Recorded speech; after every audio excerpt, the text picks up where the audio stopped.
কি সাংঘাতিক মানুহ ভাই, মই এই মানুহজনৰ কথাটো বুজি নাপাওঁ, খালি কবিতা লিখে আৰু এইবিলাক কথা কৈ থাকে। আৰে ভাই, ভূপেন বৰা ক'ত যায়, য'ত যায় যাব দিয়ক ভাই। তেওঁ ৰাষ্ট্ৰপতি ভৱন যায়, সংসদ ভৱন যায়, নিজৰ গাড়ী আছে, নিজৰ তেল ভৰাই ল'ব, গৈ থাকিব, তাত কি আপত্তি আছে, হয় নাই? এইটো এইবিলাক শুনিলেতো মই হাঁহি থাকোঁ। এতিয়া মই ক'ৰবাত যাম, মই কৈ যাম নেকি মই আজি যোৰহাট যাম, হয় নে নহয়? ভাই, মোৰ নিজৰ গাড়ী আছে, মই তেল ভৰাই ল'ম, য'ত মন যায় তাতে যাম। আমিতো সদায় যাওঁ ভাই, তাতে কি আপত্তিটো আছে? এইবিলাক মিডিয়াত কয় নেকি ভাই? কি সাংঘাতিক মানুহ ভাই, মই এই মানুহজনৰ কথাটো বুজি নাপাওঁ, খালি কবিতা লিখে আৰু এইবিলাক কথা কৈ থাকে।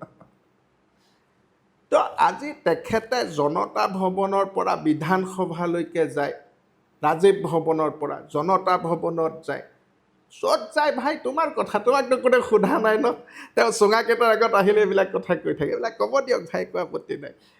কিন্তু তেওঁ যিটো বুজাব খুজিছে আৰু 50 বছৰলৈকে এইটো আশা কৰি লাভ নাই।